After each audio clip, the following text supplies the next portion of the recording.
We move to question 9, and asked by Honorable K.R.J. Meshoe.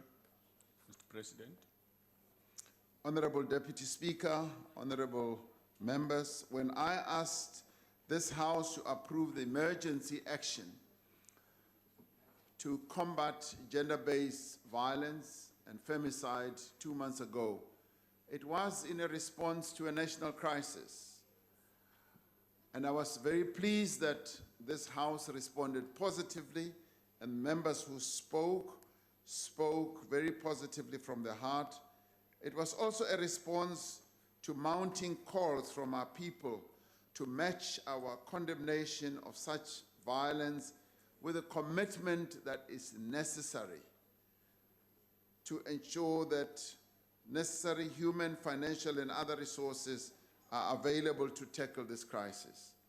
Since I announced that government would commit 1.1 billion towards the implementation of the plan, National Treasury has written to key departments in government and entities asking them to urgently identify funds that can be reprioritized. Departments must be commended for readily and swiftly responding to this call. We are now in a position to allocate more than 1.6 billion rand from 2019 to 2020 financial year baseline spending allocation.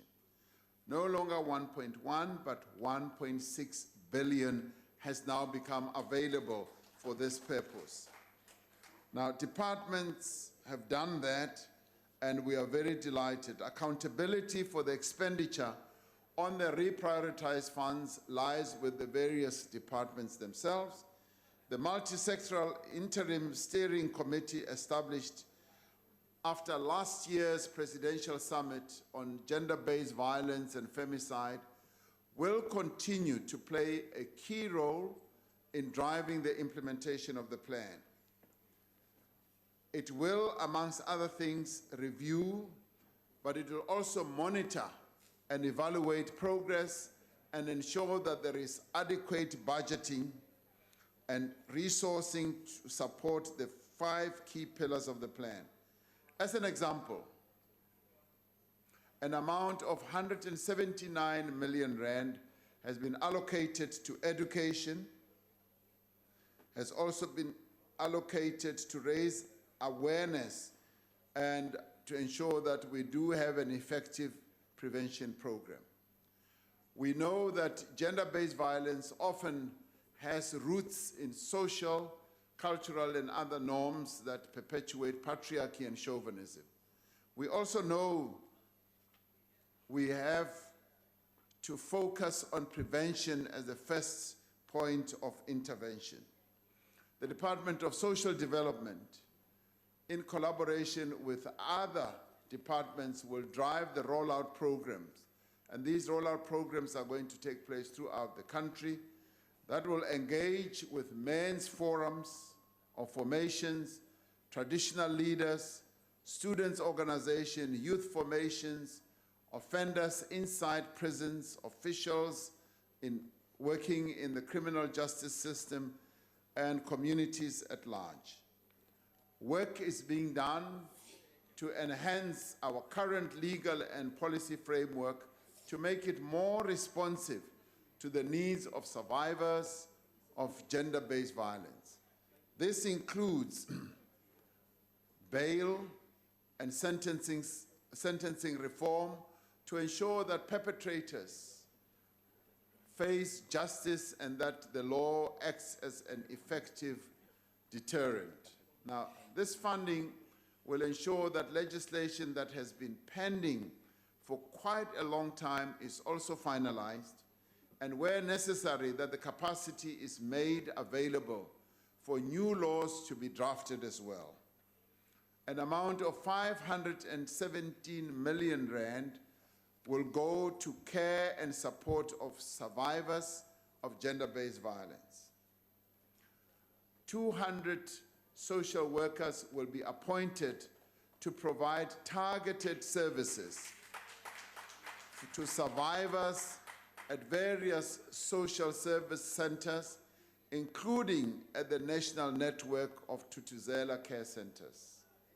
Now, this is a phenomenal achievement, and this has been done through the discussions that the people who are participating in the sector have come up with. It will also be used to support social services for survivors at local and district municipality level. The plan, furthermore, calls for the creation of more economic opportunities for women who are vulnerable to abuse because of poverty.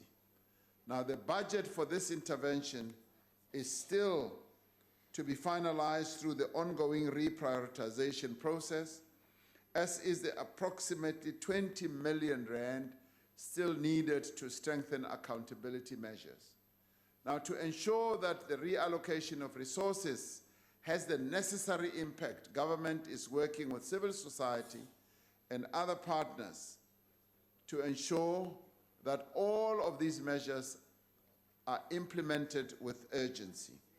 Given the breadth of interventions, this is a challenging undertaking, but we are confident that working together, we will succeed. And particularly, I must commend the compatriots of our country, the women of our country who are in the committee, in the structure, because they have been working for hours and hours and days in and days out and weeks to put together a more effective plan in this.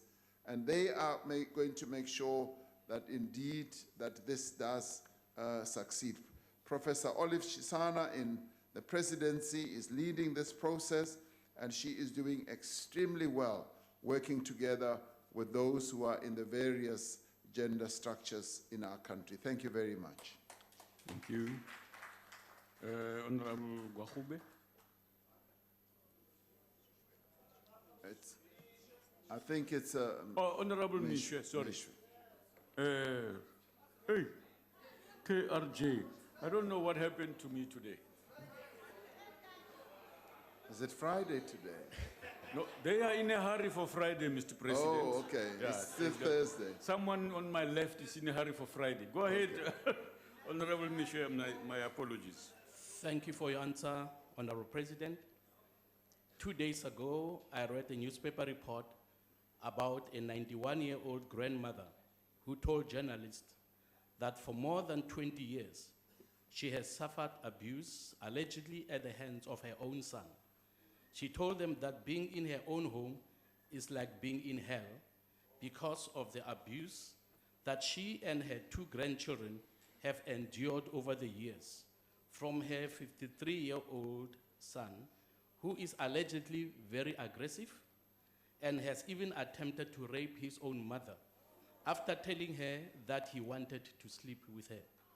Now, my question, Honorable President, is how will this 1.1 billion rands that has been redirected to the fight against gender-based violence benefit such grandmothers who live in fear of their lives and are being abused and raped by family members or members of their communities who take advantage of them because of their age and fragility? Mr. President, this grandmother is crying for help. So is there anything that the President can say now, hopingly that will reach her ears, that something is going to be done by the President who will ensure that her own son who has applied for bail and his case will be heard next week is not released to go back to her and abuse her? Thank you. Mr. President. Honorable Deputy Speaker, Honorable Meshoe, I read that story as well. And I took time to read it very carefully because I found it quite shocking and harrowing that a 91-year-old woman could be so traumatized and abused by her own 53-year-old son. Now, he is standing trial. The justice system has kicked in, and as you have said, he's going to seek to apply for bail.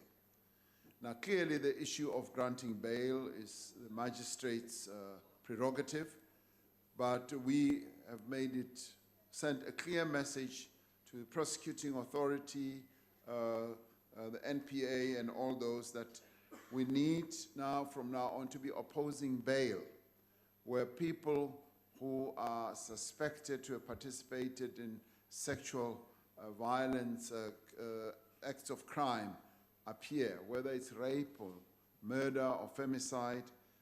So we're hoping that that kicks in. But more than that, the 91-year-old Gogo will be assisted by these social workers that I was talking about. The social workers that we are now going to bring in, and that will be funded by this 1.6 billion rand, will be on hand to give assistance. And apart from these social workers, there will also be psychologists and psychiatrists who will give her counseling. And also, we will be setting up more and more Tutuzela centers around the country, make sure that those who seek refuge, like this 91-year-old mama, can go there and get assistance and get support, through people or from people who are well trained. And clearly, obviously one of the things we have to do is to look at her own social situation, to look at the challenges that she is facing, and our social workers should be able to do that. But more than that, we obviously need to embark on prevention measures and interventions. It is through prevention, and it is through, as I've been challenging even people in the faith-based sector, that we should, all of us, be participating in preaching the message, ensuring that there is more and more prevention, that those who have little understanding of what gender-based violence is, patriarchy and male chauvinism is, get a better understanding of it. And we obviously want to focus on the boy child, but we also have to focus on older men. So the prevention message needs to go out more and more. So this program that, and I'm glad to say the women of our country have come up with, is an overarching program that is going to answer and address all these issues. So I've put myself in the front of that old lady and I've said, what is it that we can do as government? Now, as you asked the question, I've asked myself precisely that. And I've said what we need to lay out to her is that we are a caring and sensitive government. We are going to be there to support her. And we're also going to mobilize a number of other organizations to be there to give her as much support as we possibly can. And I hope that the religious or the faith-based sector that you are a part of, Honorable Member, you will be able to ensure that she is given the support that she needs. Thank you very much. Mr. President, the restoration of land to those from whom it was stolen has legitimacy. It is the view of the ACDP that there is sufficient land and resources for all South Africans to enjoy and benefit from. The secret, however, is in the implementation of the policies, and corruption certainly cannot be a part of the equation. The ACDP MMC for human settlements in the city of Johannesburg has been instrumental in restoring dignity to our residents by issuing thousands of title deeds to first-time homeowners. Does the President agree that in order to restore dignity of all South Africans, that property rights must be protected by law and title deeds given to the poor and marginalized, which can then be leveraged to grow their wealth? Thank you. Mr. President. Thank you, Honorable Deputy Speaker. Yes, I agree that giving land to our people, ensuring that we protect their rights and we give them tenure and give them title deeds is precisely what we should do. There's been asset poverty in our country for generations and hundreds of years. When land was taken from our forebears, what was done through that act, and including the legislative part, the Land Act of 1913 and so forth, which was preceded by wars of dispossession when our people were moved from areas where they lived, was actually asset stripping. They were stripped of the assets that they had. And many of our people had 2 types or 3 types of assets. They had their land, they had their livestock, and they also had their own inherent knowledge and experience. And when they were moved, they were stripped of all those, and they remained assetless for hundreds of years.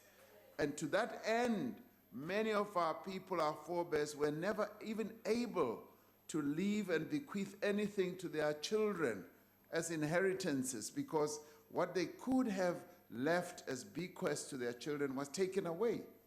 And that is when poverty set in. That is when inequality set in real effect. So this is what we're seeking to change. We're seeking to change the architecture of asset-based wealth in our country.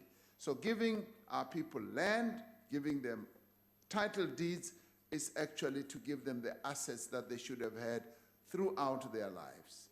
And so we support title deeds granting to our people. We support that they should have tenure, and the Constitution is very clear on this. It talks about tenure and land rights for all and not for some.